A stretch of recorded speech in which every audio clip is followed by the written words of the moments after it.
Well, how do you have conversations that, quote, elicit actual real-time change in society around the issue of racism? Well, it's a lot easier to talk about than to actually pull off, right? But that's what contact and conversation get-togethers aim to do, using something called contact hypothesis, as well as mindfulness meditation. Now, to explain what this all means, we're joined by the man who created Contact and Conversation, which, in turn, is an extension of the ambient noise mindfulness-based racism reduction program.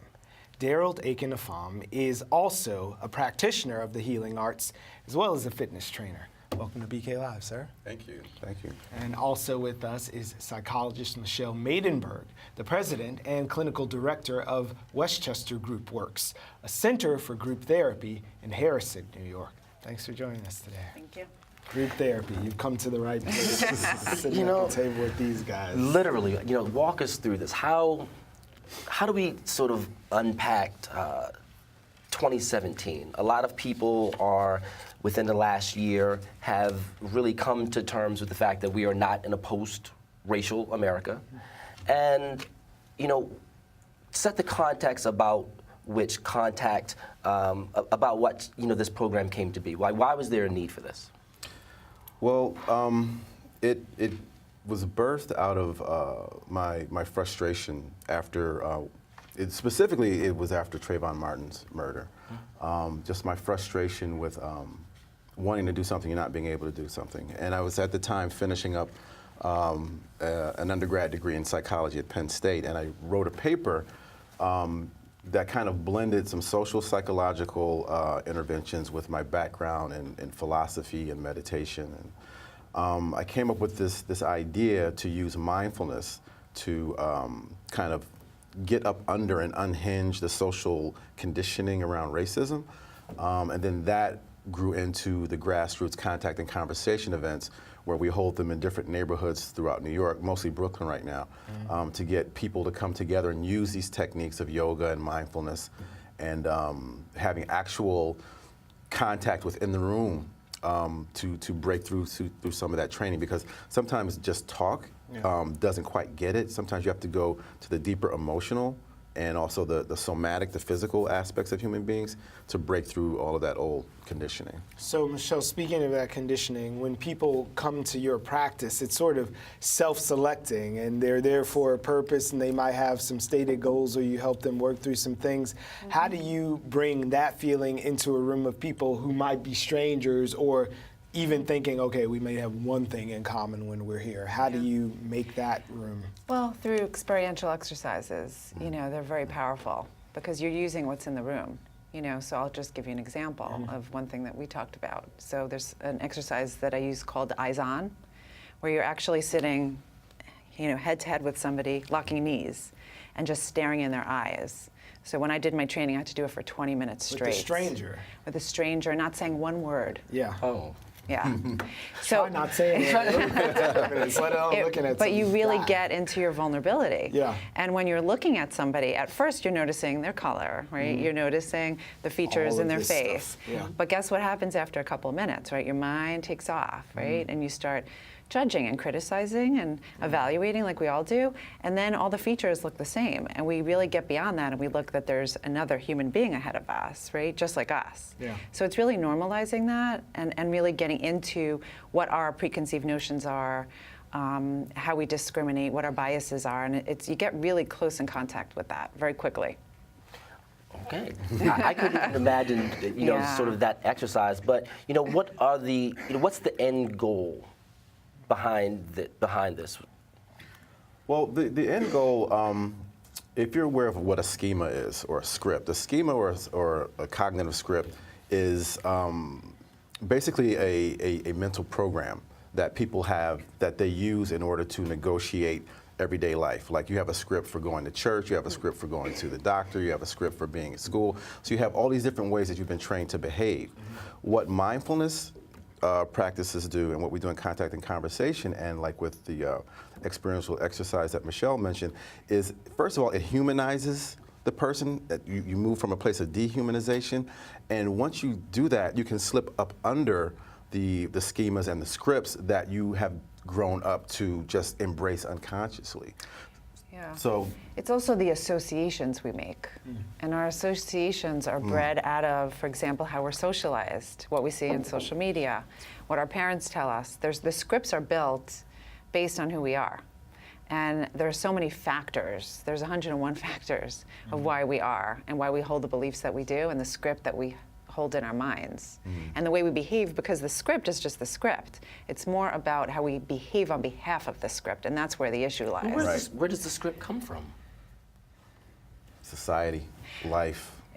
Gender, race, religion, our parents, how we're socialized, who we're in contact with, the career that we choose. I mean, everything's around us. Yeah, and depending on, like, you can carry and have certain things deep within your script that have fallen upon you just because of where you live, what your skin color is, what school you go to, gender, like she said, all these different things. Socioeconomic status. Right. And on So, and on. so all of that, using mindfulness, being able to come to a place where you let yourself become still, you can transcend that programming.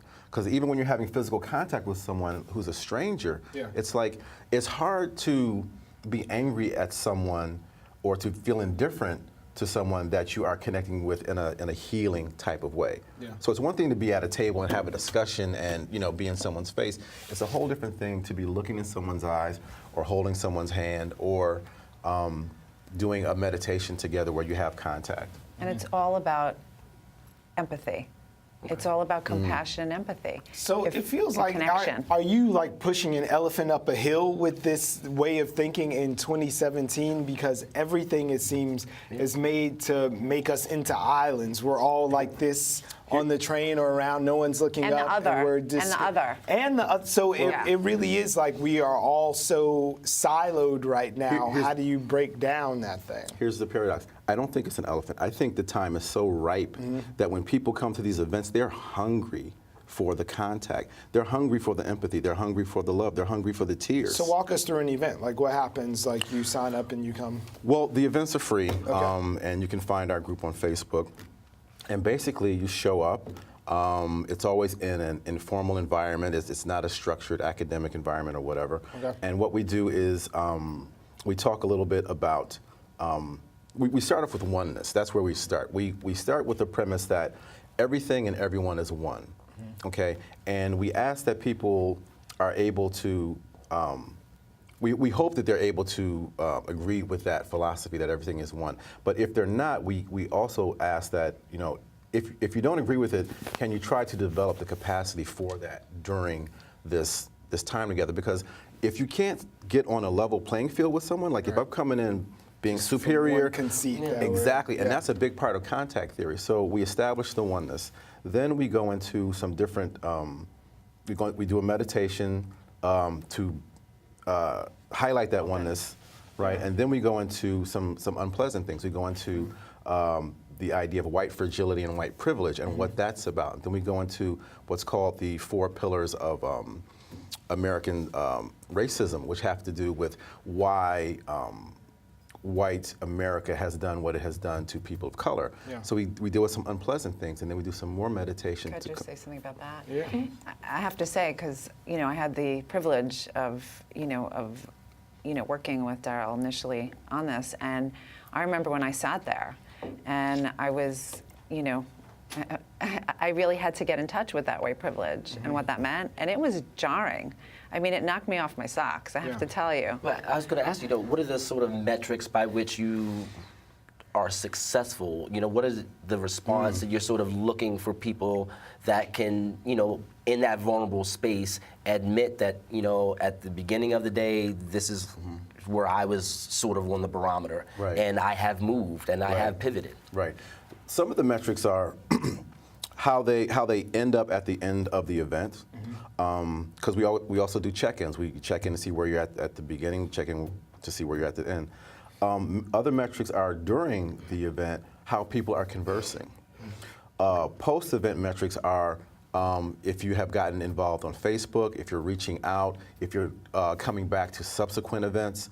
So we're not looking to get any kind of hard, fast clinical data. We're taking more of a soft approach to Well, this. it's also action, though. I think it's really looking at, are people behaving differently? Yeah. Because that's what this is all about. So who's in the room? Because like looking at you and I'm imagining you at the training and everyone like getting together on one accord and thinking, okay, is it a bunch of guys in ponytails and girls who don't shave their armpits and Bergen like these like patchouli Incense and- types? Yeah, Yeah. like who shows Preaching up to the choir, these? or how do you? No, that, Well, and Bring I people- actually raised Not this that with we Darryl. don't like any of these people. Oh, Yeah. Because if you think about it, right, there's some self-selectedness Yeah. that goes on here. Like you have to be open to the process. in How do order we to even get attend Donald this. Trump in the room? There you go. okay. This is the So this is an interesting Conway thing. in the room. The interesting thing about it is these are really, really everyday people that Okay. come. There are no, unshaved armpits and man buns and all that stuff. So a lot of people thought that initially, and they thought, well, this is just going to be some self-serving Right. thing. Nothing like that. It has always been a very diverse group. Sometimes we did one event in Carroll Gardens last year where there was only one person of color at the whole event, and that was me. It was a room full of white people Yeah. who came out for So you this. didn't have to touch knees with a lot of people. Yeah, and so, but I'll tell you the one demographic that is low in our events is white males. White women come out a lot more than white males, and in a year Why do and you think that is? because white men are the apex of white privilege. Yeah. So it is most likely emotionally and cognitively uncomfortable for them to be there. We definitely invite them. It never gets into any kind of. There's no arguments. It's a highly respectful It's place. not But Jerry Springer. yeah, no, not at all. But it's a very uncomfortable thing. Well, and it can also, and there was an event that ran at a professional organization, which I was, there, and it gets very mindy. It gets very intellectually based, and we want to get away from that. Yeah. Like this is not about like trying to make sense out of this. It's just kind of being. I mean, and that's why there's that mindfulness piece. It's being with whatever shows up, good, bad, or indifferent. Like you may be uncomfortable that the thought is like you have this really mean-spirited thought or this discriminatory, kind of message that's going in your mind. That's okay. Like we invite everything that shows up Yeah. because we have to be open to that. We can put anything on the table. Yeah. That's one of the conditions of getting together. That everything is allowed. Yeah. I was checking out the Facebook page, and it's an all call, to people of all different backgrounds. But you end it saying, we're trying to find the cure for the disease that is racism. And I thought that was just a really sort of eloquent way to put that. But do you think racism is a disease, and how do we prevent it? I do think it's a disease. It's a disease. It's a highly imbalanced state of mind to where you are judging and then moving forward in your life to oppress or harm other people. It's a very unhealthy a state of mind to be in. Vicious cycle. Yeah. But how to prevent it? Yeah, I think it's going to take time. It's going to go through cycles. I mean, it's like washing some really dirty clothes that you have to wash over and over and over again.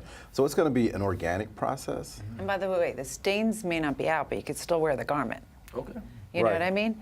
Like we're not gonna, in any way, we can't be fooled to believe like this is just gonna disappear and everyone's gonna live.